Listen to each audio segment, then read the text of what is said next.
So ভাই লোক তেরে ইসমে মুভিটা ফাইনালি আমি দেখে নিলাম।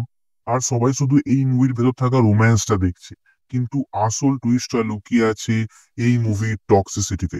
কারণ মুভির শুরুতে যখন হিরো হিরোইনকে দেখে বলে দেয় যে ওর মুখ দেখে আমার বমি পাচ্ছে, তখন তুমি বুঝতে পারছো মুভির ভেতর যে শুধুমাত্র লাভ স্টোরি আছে তেমন কিন্তু নয়, একটা রিভেঞ্জ স্টোরিও লুকিয়ে আছে, আর যেটা 90% মানুষই মিস করে দিয়েছে। তো এবার যদি এই তেরে ইসমে মুভির স্টোরিটা নিয়ে হালকা করে কথা বলি উইদাউট স্পয়লার।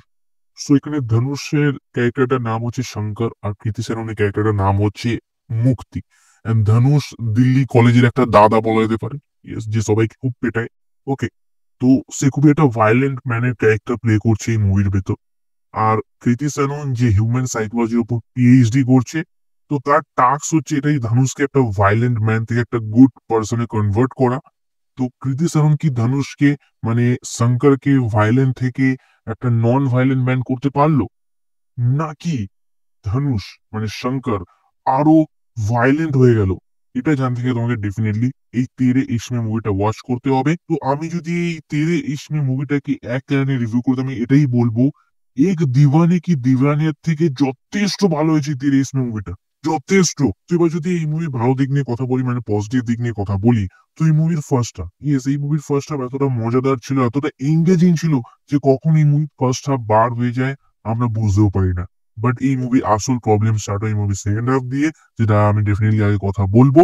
আর তারপর যদি এই মুভির ভেতর কিছু ভালো লেগে থাকে, তো সেটা হচ্ছে এই মুভির ভেতর থাকা পারফরমেন্স।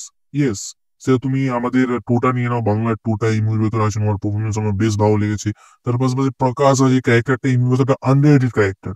ইয়েস, তুমি এতটা ইমোশনাল করে যান শেষে যে আমি বলে বোঝাতে পারবো না। ওকে, আর তার পাশাপাশি ধনুষ আর কৃতি সানন তো ভাই পাওয়ার লেভেলের পারফরমেন্স দিয়েছে। ইয়েস, মুভির একটা সিন আছে ছাদের ওপর, যেখানে কৃতি সানন আর ধনুষের একটা কথোপকথন হবে, আর সেই জায়গায় জাস্ট পারফরমেন্স দেখবে। ধনুষকে তো আদৌ কিছু বলার নেই, উনি একটা মাখন অ্যাক্টর, ইজ জাস্ট মাখন, ইজ আউটস্ট্যান্ডিং ভাই। ওনার এক্সপ্রেশন, ওনার ইমোশনাল সিন এতটা হিট করে যে আদৌ কিছু বলার নেই। আর তার পাশাপাশি কৃতি সানন যে ধরনের পারফরমেন্স দিয়েছে ভাই পাওয়ার লেভেলের। ইয়েস, উনি জাস্ট হার্টকে একটা পারফরমেন্স দিয়েছেন এই মুভির ভেতরে, যেটা মনে রাখার মতো। ওই সব জায়গায় অ্যাক্টিং কৃতিতে সামনে ভাই পিক করে গেছে। আর এগুলোর পাশাপাশি যে জিনিসটা ভালো লেগেছে আমার এই মুভির ভেতর হচ্ছে এই মুভির ভেতর গান, যে গানগুলো মুভির ফ্লো এর সাথে চলতে থাকে, মানে গানগুলো মাঝে এসে মুভিটাকে আটকে দেয় না। এই জিনিসটা আমার বেশ ভালো লেগেছে। তার পাশাপাশি একটা কৌতূহল কাজ করে মুভিটা দেখার সময়, যে এই মুভিটার ফাইনাল রেজাল্ট কি হবে, সেইটা জানার জন্য তুমি ডেফিনেটলি পুরো মুভিটা দেখে নেবে। তো এইগুলো গেল এই মুভির ভালো দিকের কথা। বাট এবার যদি নেগেটিভ পয়েন্টের কথা আসি, যেটা আমি একটু আগেই বললাম, যে মুভির আসল প্রবলেম স্টার্ট হয় এই মুভির সেকেন্ড হাফে। ইয়েস, সেকেন্ড হাফে ডাইরেক্টর অনেক কিছু দেখাতে চেয়েছে। আর তার প্রথম রিজন হচ্ছে এই মুভির লেন্থ। মুভিটা ম্যাক্সিমাম 2 ঘন্টা 30 মিনিট হলে প্রপার ভাবে জাস্টিস হতো। বাট মুভিটাকে 2.25 ঘন্টা করা হয়েছে। আর যখন তুমি মুভিটা দেখবে, বিশেষ করে সেকেন্ড হাফটা লক্ষ্য করবে, তখন একটু যেন ইচ্ছা করে ওনারা টেনে লম্বা করেছে মুভিটাকে। ইয়েস, কারণ সেখানে ডাইরেক্টর অনেক কিছু দেখাতে চেয়েছে। সে ডাইরেক্টর দেখা যাচ্ছে রাঞ্জনার মতো শেষে সে দুটো মেন ক্যারেক্টার একটু ক্লোজ হয়ে যাবে।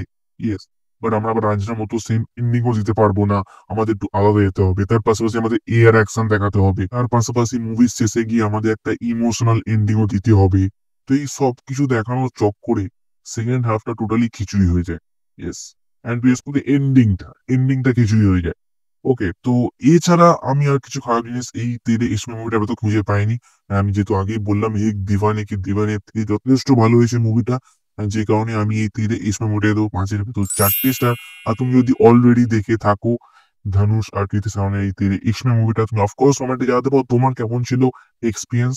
আর যখন তুমি এই মুভিটা দেখবে, তোমাকে ডেফিনেটলি লজিকটা কিছুটা সাইড করে রাখতে হবে। কারণ তুমি লজিক লাগাতে যাও তাহলে তুমি মজা পাবে না, বাট তুমি যদি ইমোশন দিয়ে দেখো ডেফিনেটলি মজা পাবে। ওকে, সো ওয়ান টাইম ওয়াচিং জন্য একটা বেশ ভালো মুভি ছিল তেরে ইসমে মুভিটা। আমি কথা বলছি স্ট্রেঞ্জার থিংস সিজন 5 এর ভলিউম 1 নিয়ে। আর তুমি যদি এখন দিয়ে স্ট্রেঞ্জার থিংস সিজন 5 না দেখে থাকো, তো তুমি চাও কি আমার আগে ভিডিওটাকে চেক আউট করতে পারো, তোমার সাথে আবার ঠিক সেই ভিডিওতে। So by.